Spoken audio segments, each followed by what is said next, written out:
નમસ્કાર મિત્રો, ગુરુ પૂનમના દિવસે ભલે તમે બીજું કંઈ ના કરો પણ આ 5 રૂપિયાની વસ્તુ અવશ્ય ખરીદી લેજો, જેથી આખા વર્ષ દરમિયાન તમારા ઘર પરિવારમાં સુખ સમૃદ્ધિ અને શાંતિ જળવાઈ રહે। મિત્રો, આ વર્ષે 2026માં 29 જુલાઈ બુધવારે અષાઢ સુદના રોજ ગુરુ પૂર્ણિમા ઉજવવામાં આવે છે। તો મિત્રો, ગુરુ પૂનમના દિવસે તમે સોનાના ઘરેણા કે સોનાની વસ્તુઓ ખરીદી કરો કે ના કરો, પણ આ એક સૌથી સસ્તી વસ્તુ અવશ્ય ખરીદીને લાવજો, કારણ કે ગુરુ પૂનમ હિન્દુ ધર્મમાં ધન સંપત્તિ અને વૈભવ વધારનાર એક મહાપર્વ માનવામાં આવે છે। એવું માનવામાં આવે છે કે ગુરુ પૂનમના દિવસે કરવામાં આવતી પૂજા અર્ચના, જપ, તપ, ઉપાય વગેરેથી મળતા પુણ્યનું ક્ષય ક્યારેય પણ થતું નથી। માન્યતા છે કે ગુરુ પૂનમના દિવસે ધનની દેવી માતા લક્ષ્મીની સાથે ભગવાન શ્રી હરિવિષ્ણુની પૂજા કરવાથી સાધકને અનંત ફળની પ્રાપ્તિ થાય છે અને તેઓના ઘરમાં હંમેશને માટે સુખ, શાંતિ, સૌભાગ્યનો વાસ બની રહે છે। ગુરુ પૂનમના દિવસે સોના ચાંદીની વસ્તુની ખરીદીને ખૂબ જ શુભ માનવામાં આવે છે, છતાં પણ અમુક એવી શુભ વસ્તુઓ પણ છે જેને ખરીદવા પર સોના ચાંદીની જેમ શુભતા ફળે છે। તેમજ આ ગુરુ પૂનમના દિવસે અમુક ખાસ ઉપાય પણ 100% કરવા જોઈએ। તો મિત્રો, વિડીયો શરૂ કરતાં પહેલાં જો તમે પણ મા લક્ષ્મીની કૃપા મેળવવા માંગતા હોવ તો આ વિડીયોને લાઈક કરી અને કોમેન્ટમાં જય મા લક્ષ્મી જરૂર લખી દેજો। મિત્રો, જો તમે આ ગુરુ પૂર્ણિમાના શુભ દિવસે સોના ચાંદીની વસ્તુઓ ખરીદી નથી શકતા તો તમે આ વસ્તુને અવશ્ય ખરીદી કરી લેવું જોઈએ।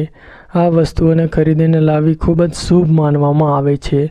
આ વસ્તુ સાથે જ તમને એક ખાસ વસ્તુ પણ જણાવીશ જે દરેક લોકોએ અવશ્ય ખરીદીને લાવવું જોઈએ। સનાતન પરંપરામાં તુલસીને વિષ્ણુ પ્રિય કહેવામાં આવે છે। માન્યતા છે કે જે ઘરે તુલસીનો છોડ હોય છે તેઓના ઘરમાં દરેક પ્રકારના દોષ નષ્ટ થઈ જાય છે અને તેઓના પર લક્ષ્મીનારાયણની કૃપા તેમજ આશીર્વાદ વરસે છે। એવામાં સુખ અને સૌભાગ્યને મેળવવા માટે ગુરુ પૂર્ણિમાના શુભ દિવસે પોતાના ઘરમાં તુલસીનો છોડ લઈને આવો। જો તમે ઈચ્છો છો તો તેની સાથે શમીનો છોડ પણ લઈને પોતાના ઘરમાં લગાવી શકો। ધાર્મિક શાસ્ત્રો અનુસાર ગુરુ પૂર્ણિમાના દિવસે કોળી ખરીદવી ખૂબ જ શુભ માનવામાં આવે છે, કેમ કે કોળી એ લક્ષ્મીજીનું પ્રતીક છે। લક્ષ્મીજીને અર્પણ કરવાની એક વસ્તુ છે અને મા લક્ષ્મીને તે અતિ પ્રિય છે। તેમાં પણ ધનની દેવી એવી માતા લક્ષ્મીની પૂજામાં ચડાવવામાં આવતી પીળી કોળીને ખૂબ જ શુભ માનવામાં આવે છે। માન્યતા છે કે જો કોઈ વ્યક્તિ માતા લક્ષ્મીની પ્રિય એવી પીળી કોળીને ગુરુ પૂર્ણિમાના દિવસે પોતાના ઘરમાં ખરીદીને લાવે છે તો તેનાથી સોનાની જેમ શુભ ફળ પ્રાપ્ત થાય છે। મિત્રો, જ્યારે આપણે ધનતેરસની પૂજા કરીએ ત્યારે તેમાં પણ કોળી મૂકીએ છીએ। દિવાળીની પૂજા કરીએ ત્યારે તેમાં પણ આપણે કોળીનો ઉપયોગ કરીએ છીએ।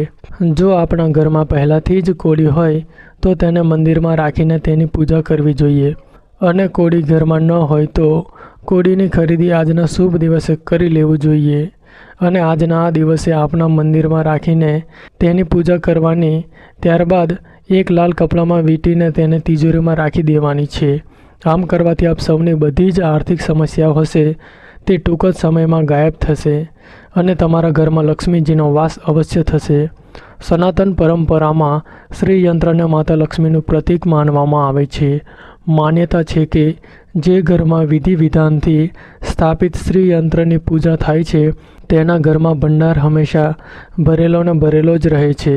જો તમારા ઘરમાં શ્રી યંત્ર નથી તો તમને આ વર્ષે શુભ અને લાભની પ્રાપ્તિ માટે પોતાના ઘરમાં શ્રી યંત્રને જરૂર બજારમાંથી ખરીદી કરીને લાવીને રાખવું જોઈએ। તેનાથી પણ આપણા ઘરમાં લક્ષ્મીજીની કૃપા બને છે। તમારા ઘરમાં પહેલાંથી જ શ્રી યંત્ર હોય તો બીજું શ્રી યંત્ર ખરીદીને લાવવાની કોઈ જરૂર નથી। આ દિવસે શ્રી યંત્રને પૂજા સ્થાનમાં રાખીને તેનું પૂજન કરવું જોઈએ। શ્રી સ્તોત્રમનો પાઠ કરવો જોઈએ। આવું કરવાથી મા લક્ષ્મીની આપણા પર કૃપા બની રહે છે અને ધન સંબંધિત સમસ્યામાંથી છુટકારો મળે છે। મિત્રો, એવી માન્યતા છે કે ગુરુ પૂનમના દિવસે જો આપણે સોનું ખરીદી ન શકીએ કે ઉપર જણાવેલી વસ્તુ ન ખરીદી શકીએ અથવા તો તે દિવસે ખરીદી કરવામાં આવેલ જવને ભગવાન વિષ્ણુના ચરણોમાં અર્પણ કરવામાં આવે છે। લોકો આજના દિવસે વિષ્ણુ સહસ્ત્ર નામનો પાઠ કરતા જાય અને એક પાઠ પૂર્ણ થાય એટલે ભગવાનને એક એક કરીને જવ અર્પણ કરવા અને એટલો સમય ન હોય તો વિષ્ણુ ભગવાનના 108 નામનો વસ્તુઓ પહેલેથી જ આપણા ઘરમાં હોય તો આજના દિવસે જવની ખરીદી કરવામાં આવે છે, કેમ કે સનાતન પરંપરામાં કરવામાં આવતા પૂજા પાઠમાં જવનું ખૂબ જ મહત્ત્વ છે. તો તમે કરિયાણાની દુકાનમાંથી તમારી ઈચ્છા મુજબ જવની ખરીદી કરી શકો છો. તેને સોના સમાન ગણવામાં આવે છે. આ પાઠ પણ આ રીતે કરવામાં આવે છે અને આ રીતે 108 જવ ભગવાનને અર્પણ કરવામાં આવે છે અને પૂજા સમાપ્ત થઈ ગયા પછી તે જવ ખૂબ જ પવિત્ર બની જાય છે. તેથી તેને લાલ કપડામાં વીંટીને તમારી તિજોરીમાં રાખવાથી લક્ષ્મીજીનો વાસ આપણા ઘરમાં કાયમ માટે રહે છે. ત્યાર પછી જ્યારે પણ આપણે લક્ષ્મી પૂજન કરીએ છીએ કે વિષ્ણુ ભગવાનની પૂજા કરીએ છીએ ત્યારે તે ભગવાનને અર્પણ કરી શકાય છે. ગુરુ પૂર્ણિમાના દિવસે જવના ઉપાયથી આખું વર્ષ માતા લક્ષ્મીના આશીર્વાદ અને કૃપા આપના પર રહે છે. મિત્રો, ગુરુ પૂર્ણિમાના દિવસે જો તમારાથી સોનાની ખરીદી ન કરી શકાય તો ચાંદીની વસ્તુની અથવા સિક્કાની ખરીદી કરી શકાય છે. સોના જેમ ચાંદી પણ પવિત્ર માનવામાં આવે છે. તમે ગુરુ પૂર્ણિમાના દિવસે ચાંદીનો સિક્કો કે અન્ય કોઈ ચીજ વસ્તુ ખરીદી શકો છો. મિત્રો, જ્યારે વિષ્ણુ ભગવાનની પૂજા હોય કે બીજા કોઈ દેવી દેવતાઓની પૂજા હોય તે સમયે આપણે દક્ષિણાવર્તી શંખનો ઉપયોગ કરીએ છીએ. તેમાં ગંગાજળ ભરીએ છીએ અને પૂજા અર્ચના અને આરતી પૂર્ણ થઈ જાય ત્યાર પછી તેમાં ભરેલું જળ આપણે આખા ઘરમાં છાંટીએ છીએ. આમ કરવાથી આપણા ઘરની બધી નકારાત્મક ઉર્જાઓ દૂર થઈ જાય છે તેમજ દેવી દેવતાઓનું આપણા ઘરમાં આગમન થવા લાગે છે. મિત્રો, દક્ષિણાવર્તી શંખને પણ ખૂબ જ શુભ માનવામાં આવ્યો છે. તેમજ શંખને માતા લક્ષ્મીના રૂપમાં માનવામાં આવે છે, કેમ કે તેમની ઉત્પત્તિ પણ સમુદ્ર મંથનના સમયે જ થઈ હતી. એટલે જ ગુરુ પૂર્ણિમાના દિવસે દક્ષિણાવર્તી શંખની ખરીદી કરવામાં આવે છે અને દક્ષિણાવર્તી શંખને આપણે ઘરના પૂજા સ્થાનમાં રાખવાથી એટલે કે ઘરના મંદિરમાં રાખવાથી તે વધુ યોગ્ય છે અને અન્ય જગ્યાએ પણ રાખી શકો છો કે જ્યાં આપણે ધાર્મિક વસ્તુઓ રાખતા હોઈએ અને આવા મહત્ત્વના દિવસો આવે ત્યારે તેની પૂજા કરવાની છે. આમ કરવાથી આપણા ઘર પરિવારમાં સુખ સમૃદ્ધિ અને યશ કીર્તિ બની રહે છે. મિત્રો, આ શુભ દિવસે તમે સાવરણીની એટલે કે ઝાડુની ખરીદી પણ કરી શકો છો.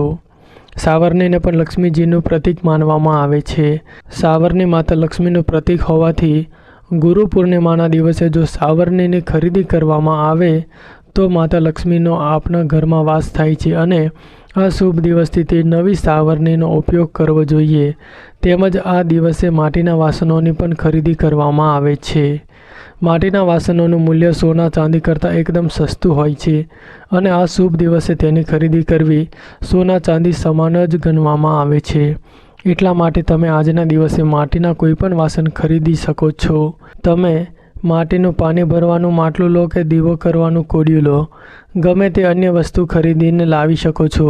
મિત્રો, એવું કહેવાય છે કે આ દિવસે માટીનો ઘડો લઈ આવીને તેમાં શરબત ભરીને દાન કરવાથી અને ઘણું વધુ શુભ ફળ મળે છે.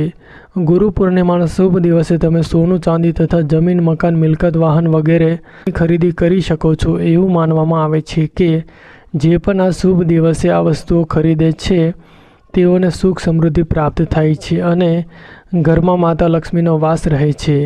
તો મિત્રો, ગુરુ પૂર્ણિમાના દિવસે જો તમે સોનું ચાંદી ખરીદી શકો તેમજ ઉપર જણાવેલી કોઈ પણ વસ્તુ ન ખરીદી શકો તો પણ તમારે આ એક વસ્તુ તો અવશ્ય ખરીદી કરી લેવાની છે. મિત્રો, આ ખાસ વસ્તુ છે સિંધવ મીઠું અથવા તો સાદું મીઠું, જેનો ઉપયોગ આપ રસોઈમાં કરતા હોય. ચૈત્ર મહિનામાં મીઠું ખરીદવામાં આવતું નથી, પરંતુ જેટલું ચૈત્ર મહિનામાં મીઠું ખરીદવાનું અશુભ માનવામાં આવે છે તેટલું જ શુભ ગુરુ પૂર્ણિમાના દિવસે ખરીદી કરવાનું માનવામાં આવે છે. એટલા માટે જો આગળ જણાવેલ વસ્તુ ખરીદી કરી ન શકીએ તો માત્ર આજના દિવસે એક મીઠાનું પેકેટ ખરીદી કરી શકાય છે. તેનાથી આપણા ઘરની સુખ સમૃદ્ધિમાં ઝડપથી વધારો થાય છે અને તણાવ દૂર થાય છે. આથી જો આપણે બીજી કોઈ વસ્તુ ખરીદી કરી ના શકીએ તો આ મીઠાની ખરીદી અવશ્ય કરવું જ જોઈએ. તો એ જાણવું પણ જરૂરી છે કે ગુરુ પૂનમના શુભ દિવસે કઈ વસ્તુ ન ખરીદવી. તો મિત્રો, તીક્ષ્ણ વસ્તુઓ ન ખરીદવી જોઈએ, જેમ કે ખંજર, કટાર, ચાકુ વગેરે. એવું માનવામાં આવે છે કે આ વસ્તુઓથી આપણા ઘરની અંદર તણાવ, ઝઘડા, બોલાચાલી અને વિખવાદ થાય છે. આવી વસ્તુઓ ઘરે લાવવાથી શાંતિ વિખેરાઈ જાય છે અને મન અશાંત બની જાય છે.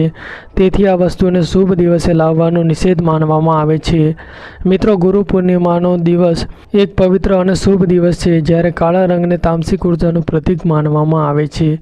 તેથી આ દિવસે કાળા રંગની વસ્તુઓને ન ખરીદવી જોઈએ, જેમ કે કાળા કપડાં, કાળા શૂઝ, કાળા રંગનું વાહન, બેગ, ફર્નિચર, ઇલેક્ટ્રોનિક સામાન અથવા કાળા વાસણો ન ખરીદવા જોઈએ. તેનાથી ઘરમાં નકારાત્મક ઉર્જામાં વધારો થઈ શકે છે અને દેવી લક્ષ્મીની કૃપામાં અવરોધ આવી શકે છે. મિત્રો, ઘરમાં કાંટાળો છોડ પણ ના લાવવો જોઈએ. તેના બદલે તુલસી, મની પ્લાન્ટ, આમળા જેવા શુભ છોડ ખરીદીને લાવી શકો છો.